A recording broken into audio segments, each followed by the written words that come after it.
PNB घोटाले का मुख्य आरोपी और भगोड़ा हीरा कारोबारी नीरव मोदी की याचिका को लंदन की अदालत ने आज गुरुवार को ठुकरा दिया है। कोर्ट ने उसके भारत प्रत्यर्पित किए जाने की मंजूरी दे दी है।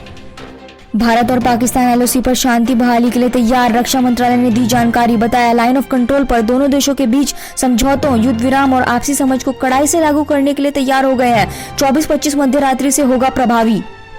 देश में पेट्रोल, डीजल और रसोई गैस की बढ़ती कीमतों को लेकर कांग्रेस का विरोध प्रदर्शन जारी। फरवरी महीने में रसोई गैस सिलेंडर के दामों में तीसरी बार बढ़ोतरी के बाद कांग्रेस ने अनोखे तौर से विरोध जताया। कांग्रेस पार्टी के नेताओं ने गैस सिलेंडर पर बैठकर प्रेस कॉन्फ्रेंस की। पार्टी की प्रवक्ता सुप्रिया श्रीनेत ने दिल्ली पार्टी कार्यालय में सिलेंडर पर बैठकर रसोई गैस की बढ़ती कीमतों को लेकर मोदी सरकार पर हमला बोला।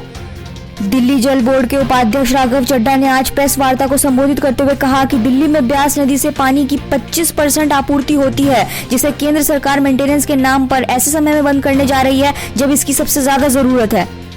केंद्रीय कृषि मंत्री नरेंद्र सिंह तोमर ने कहा कि हमने किसानों से 12 दौर की बातचीत की। किसानों को कई संशोधन और कृषि कानूनों को 1.5 साल के लिए स्थगित करने का प्रस्ताव दिया। उन्होंने प्रस्ताव पर कोई जवाब नहीं दिया है। किसान जब भी सरकार के प्रस्ताव पर अपना मत लेकर आएंगे तो हम बातचीत के लिए तैयार हैं। नरेंद्र मोदी स्टेडियम पर योग गुरु रामदेव बोले कि इस देश में कुछ गिने चुने खानदानों के नाम पर ही सारे एयरपोर्ट संस्थान हैं। ऐसा क्यों है? पूर्व में भी महापुरुष हुए हैं और इस समय मोदी जी भी राष्ट्र पुरुष हैं। उनके नाम से स्टेडियम होने पर कोई आपत्ति नहीं होनी चाहिए। कोरोनिल को लेकर बोले बाबा रामदेव। कहा, पतंजलि की कोरोनिल को 158 देशों ने मंजूरी दे दी है। इस पर सवाल उठाना टुच्चापन है। पुडुचेरी में पीएम मोदी ने राहुल गांधी पर निशाना साधते हुए कहा कि कांग्रेस नेता यहां आकर कहते हैं कि हम मछुआरों के लिए मत्स्य पालन मंत्रालय बनवाएंगे। मैं हैरान था। सच तो ये है कि मौजूदा एनडीए सरकार ने 2019 में मछुआरों के लिए मंत्रालय बनाया था। बंगाल की मुख्यमंत्री ममता बनर्जी ने केंद्र सरकार को पेट्रोल डीजल की बढ़ती कीमतों पर घेरा। कहा कि मोदी सरकार बीएसएनएल से लेकर कोयला तक सब कुछ बेच दे रही है। ये जन विरोधी, युवा विरोधी और किसान विरोधी सरकार है। इन्होंने स्टेडियम का नाम भी बदल दिया। ये देश की कई सड़कों के नाम भी बदल डालेंगे। आरबीआई गवर्नर शक्तिकांत दास ने बताया कि पेट्रोल और डीजल की कीमतों का असर लागत पर होता है। इसका असर सिर्फ यात्रियों पर ही नहीं होता जो कार और बाइक चलाते हैं। इसका असर कई क्षेत्रों पर भी होता है।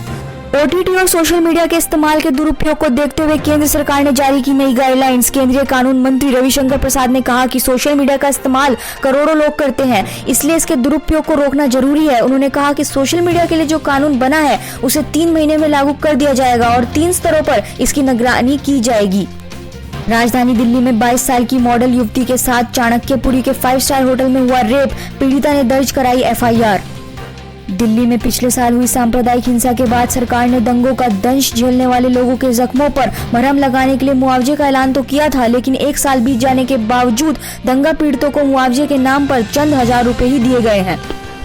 अहमदाबाद टेस्ट में गेंदबाजों का बोलबाला। इंग्लैंड के 112 रनों के जवाब में भारत ने अपनी पहली पारी में बनाए 145 रन। पहली पारी के आधार पर भारत को मिली 33 रनों की मामूली बढ़त। वहीं इंग्लैंड की दूसरी पारी लड़खड़ाई। भारत की मैच पर पकड़ हुई मजबूत।